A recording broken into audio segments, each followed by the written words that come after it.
Hello, everyone. It's Steve with Aptera Owners Club, back from vacation. And during vacation, Drew from Tailosive reached out to me and asked me if I was going to make a response video to Warren Redlich's video. Now, I was unaware of Mr. Redlich, but then I quickly, did a search on YouTube for him and I found the video. Will Aptera fail? Yes. So I thought I definitely need to make a response video to that. It is 39 minutes long, so I haven't watched this yet. I'm gonna watch it and then stop and make my responses, and then probably afterward I will likely edit it for some brevity. Okay, so let's get started. Hey, this is Warren Redlich. So many people are excited about the Aptera. This vehicle is supposedly going to be this great vehicle that's everyone's going to love. And I think it's going to fail. I'm going to explain to you why. I'm going to dive in. Lots of people excited. I think they're all wrong. I'm going to go out on a limb here and say Aptera is going to fail. I don't think this is a big thing, but I'm going to dive in and show you all the reasons why. Are you ready? Let's go. Let's just start off with talking about what Aptera offers. They've got a 250-mile range version that's $25,900. The 400-mile range version is the launch edition. That one is about $30,000. You can reserve it for $100 today. It ends up being $33,200 when you add everything up. I'm not sure what else was it to be added up. That's the launch edition, so there's some other things that are included. You can buy a 600-mile range version for $34,600 and a 1,000-mile range for $44,900. Whether these ranges are accurate or not, of course, is an open question. I can't say for sure that these ranges are accurate, but this is, they're not even in production, they're not even close to production. But let's assume these numbers are accurate, which is a stretch. So the one positive thing I'll say about Aptera right now is they just got a grant. This is in March. This is like 2 weeks ago. They were awarded a $21 million grant for solar mobility manufacturing. This to me says that the California Energy Commission is not very discriminating, not very thoughtful, and this is why governments shouldn't be involved in business. Is the government giving money to this? This is going to fail. I'm saying this right now, this business is going to fail. Did the California Energy Commission take a look at the likely business prospects of Aptera Motors before giving them $21 million for manufacturing? Of course they did. That there is a due process for that, and if he looked at it, he would know that there were over 50 applicants, and less than 10% of them got a grant. So it's not like they're throwing money at everyone. But this $21 million will help Aptera continue to carry itself along. I don't want to go so far as I call Lucid Motors a fraud. I'm not going to call Aptera a fraud. I don't know the people behind Aptera. I haven't seen them speak. I formed my opinion about Lucid Motors based in part on how Peter Rawlinson presented and how Lucid Motors presented back in September of 2020. I haven't seen anything about Aptera. So I'm wondering why he's making a comment on why Aptera will fail, having never seen any presentations from Steve Fambro or Chris Anthony. I mean, there's plenty out there. So it's not like it's hard to find presentations from them. To suggest that I think they're deliberately fraudulent. I've just seen enough to say this business doesn't have much of a chance of succeeding. So just for starters, here's one of the things that stood out to me when I looked over Aptera. If you look at their website, they have a menu, and the first two items on the menu are investment options.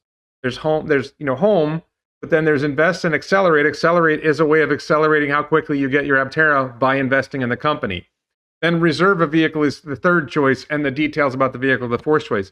This company survives by getting people to continue investing in the company. They don't. That is true for every startup. They don't survive by selling products because they don't have a product yet. That's what startups do. I don't think that that's anything specific to Aptera, but you could say that for any startup. Don't survive by generating revenue. They survive by persuading what I would say people who aren't very sophisticated investors to invest money in this business that has nearly zero chance of success for a variety of reasons. I mean, that's also the case for Tesla. Tesla did not generate revenue for many, many years. But if you were pushing your company, you would think you would push the product first, you would push the business model first. Instead, they're pushing the investing because that's how they survive. Right here, they've got this what I felt was a misleading bit here. Each vehicle can generate enough solar power for 40 plus miles a day of free daily driving. And with the battery topped off from solar charging, you can travel up to 1,000 miles on a single charge. And there we get here. The average American drives less than 30 miles per day. So most Aptera owners will never have to plug their vehicle into charge. No, no, no, no, no, no. Okay, so the average American drives less than 30 miles a day. That's probably roughly true. But the average American also goes on trips that are longer than 30 miles. Like it's an average of 30 miles a day. I don't know whether they mean the average American drives an average of 30 miles a day or the average American never drives more than 30 miles. I think we can all agree that people sometimes drive more than 30 miles in a day. Pretty common actually that, once a week, once a month, somebody's going to go on more than a 30-mile trip. And if somebody goes on a particularly long trip, if they get the 250-mile range version of the vehicle, it's likely that they're going to have to charge somewhere on the way. If you go on a 1,000-mile trip, even if you get the 1,000-mile range vehicle, you're going to need to charge on the way. And, will the solar power really generate 40 miles of driving? That's an open question. That would be at least 4 kilowatt hours. If they claim they're doing 10 miles a kilowatt hour, which is another stretch, and we could dive into that, and maybe we'll get into that at some point. But even if they were able to generate 10 miles a kilowatt hour, you would need to generate 4 kilowatt hours from your batteries, from your solar panels on the vehicle. And I think it's unlikely that they're going to generate that much. That's highly likely that they're generating that much. They have a over 700 watt panel, and that's per hours. And then you look at how many solar hours there are in a day. I mean, if you have 10 solar hours, that's 7 kilowatt hours. Now, of course, that's not peak. That's peak power, and it's over. The 10 hours, you're not going to have peak power the whole time. And most days in the summer are going to be more than 10 hours. But they've done the math. You can get up to 40 miles. It's not like everyone's going to get 40 miles. And I will agree with him that this, like saying that most Aptera owners will never have to plug in their vehicle. That's depends on what they mean by most. By most, do they mean 51%? Yeah, probably. Yeah, I think more than half of people may have to very, very rarely plug in their vehicle. And, I don't know if he understands that it's got a battery. And so if you drive an average of 30 miles a day, if that is truly your average and you don't go beyond the amount of miles that your battery can do, like let's say you go on a 150-mile trip at some point, you can tank that up on the days when you drive less than 30 miles a day. So it does average out. This is marketing speak. So most Aptera owners will never have to plug in their vehicle. It's probably true for most. The majority, I would say, like 90% of Aptera owners will never plug in. No, that's definitely not true. But yeah, you will have to very, very rarely plug in this vehicle for most people. And that's a big selling point. And he's kind of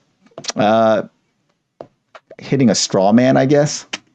Because of clouds, because of the angle of the solar cells. There's a variety of reasons, and because of the amount of solar cells you're going to be able to fit on the car, it's probably going to generate enough electricity to run the air conditioning. No, see, this guy totally doesn't understand at all.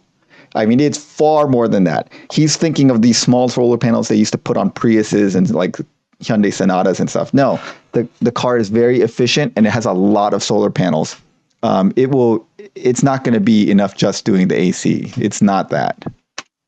Right? Once you're running the air conditioning or the heating, you're not going to have much left to drive the car. It's a nice, idea. Really, really unclear how much electricity this will actually generate on a daily basis. It's very clear. They've tested it. But this bit right here, this is a misrepresentation. Most Aptera owners will never have to plug their vehicle into charge. Yeah, I mean, I'm going to agree with him. It's to say that they never have to plug in their vehicle ever. It's probably not the most accurate statement. If they would have said most Aptera owners will have to rarely plug in their vehicle, that's a much more defensible statement. Is quite a stretch. They have the reservations number here. More than 40,000 people have already reserved an Aptera, representing $1.4 billion in value. That is a $35,000 average for their vehicles. If we go back to the ranges, a $35,000 average, the launch edition is $33,200. So it seems like a lot of reservations are at the 600-mile level or the 1,000 mile, and not many are at the 1,000 mile level. It's hard to tell. It seems like there a lot of the reservations are in the middle. Just to cover that point. So next we're going to dive into their circular. This is Aptera's. When you go to invest, this is the document you can download, and you can see that the circular is dated December 9, 2022. It's not updated for end of 2022 numbers, right? We're now in March of 2023, and they haven't updated to show what their financial status is. This is something that I would say is troubling. If I'm an investor and you're going to try to sell me on an investment, I want current numbers. There's no reason that by late March of 2023, you can't provide your investors with what happened through the year 2022. So that's a troubling little detail. But this is just to give you an idea, what they're trying to do. They're trying to raise at $10 a share. They're trying to raise a total maximum of $41 million. So that's 4.1 million shares. That's roughly what they're doing. The company would get about $39 million out of that. It's pretty efficient if they're able to do the cap raise like this and only pay that small percentage to the broker dealer and commissions and all that. That's a pretty good result, as far as that goes. The common shares outstanding as of August 25th, there's a whole list of stuff. And then the common shares to be outstanding after the offering. And there's an additional 4 million shares of Class B common stock, the second line that's there. Share price of $10 a share, minimum investment amount of $1,000. Just to go through what they're offering. If we sell all 3.9 million securities being offered, our net proceeds will be X, $38 million. Emerging growth company may take advantage of certain reduced reporting requirements as relieved of certain other significant requirements. So they're reporting less detail about their company than other companies you might invest in. I just find that now, I understand from an accounting perspective, it's less cost, but it doesn't cost that much. Now, this is probably the biggest deal of all. There's a whole lot of deals, but our auditor has issued a going concern opinion. Our company lacks significant working capital and has only recently commenced operations. We will incur significant additional costs before significant revenue is achieved. These matters raise substantial doubt about the company's ability to continue as a going concern, and our existing cash resources are not sufficient to meet our anticipated needs over the next 12 months from the date hereof. They intend to operate with funds received from Regulation A offering and future proposed campaign, additional debt equity financing. There's no assurances that management will be able to raise capital on terms acceptable to the company. We are unable to obtain sufficient amounts of capital, may be required to reduce the scope of our development, which could harm our business. This is a company that could fail if they don't raise more money. And we are. That's absolutely true for every startup. So, I mean, every startup is going to have this thing. Every startup fails because they can't raise money. That's the main reason that startups fail. Not necessarily because their product is bad, but because they can't raise capital. And that's true for pretty much every startup. We're in an environment right now where we've got potential bank runs. We've got the Fed might be raising rates. If you watch the All In pod, they talk about how when rates go higher, people are less likely to invest in startups. It's a real challenge for them to raise the money they need to go forward. So he's not wrong. So we know about it. We've talked about it on our channel multiple times. The capital markets are not doing well. It's very difficult to raise capital. And so that is a substantial problem. But Aptera has a very compelling product and a very compelling story. And even in bad markets, compelling products and compelling stories do win out. When in good markets, even bad ideas get funded because there's more capital than there is companies to invest in. Now there's more companies than there is capital to invest in, but the best companies will still get investment. And you can see that Aptera's fundraising campaign, the Accelerate campaign, has actually given them quite a bit of runway. And even that's not even getting into whether they can actually succeed in their business plan, which is a whole nother problem that I think is a huge problem. But you can just see they're telling you that their auditor has said this company may not survive. That's a pretty risky investment. There's always this question. So I'm probably going to stop this video here because the guy has not listened to any presentation from Steve and Chris. He fundamentally does not understand the product, doesn't understand how solar charging works, doesn't understand the efficiency metrics and the efficiency breakthroughs that Aptera has made with aerodynamics, with different types of manufacturing. He doesn't understand that Sandy Munro has looked at it and has invested personally himself and thinks it's like a game-changing vehicle. He doesn't. He just doesn't. He hasn't looked into anything, and he's basically talking about things that are true for all startups. All startups will fail if they do not raise funding. All startups require investments to continue forward. All startups do not generate revenue initially. And all startups are very risky. And so if you look at any startup and you say that it'll likely fail, you're probably right. We've talked about this before. Most startups do fail. However, Aptera is a very compelling project, has a good product, a good idea. Lots of people are interested in it. If any company is going to succeed in this bad capital environment, Aptera should be one of them. And I think that someone who doesn't understand the product, which Mr. Redlich obviously does not understand it and has not researched it well, he obviously has not watched a single presentation by any of the founders, and does not fundamentally understand how Aptera as a vehicle works and how the company works and how they plan on manufacturing and how their manufacturing is much leaner and does not require as much capital as other companies.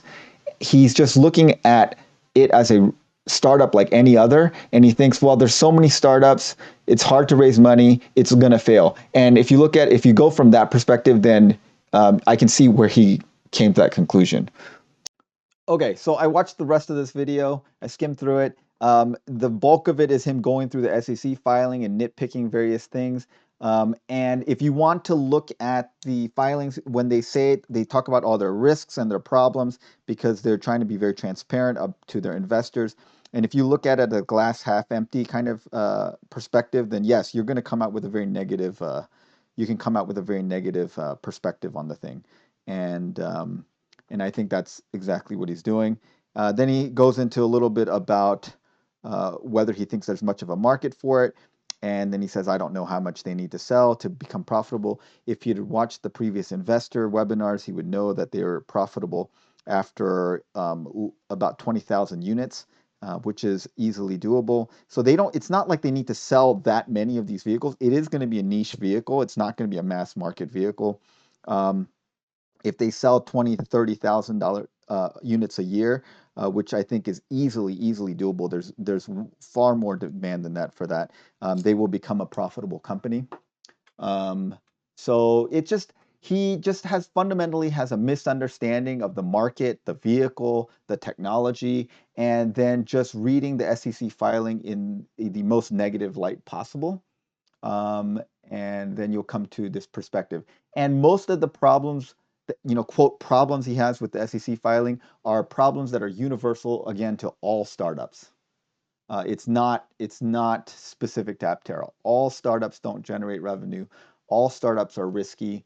All startups have a lot of uncertainty. All startups don't have a product in production. And that's just the way that it works. Okay, well, thanks for watching, guys. Let me know your comments below. Have a great day.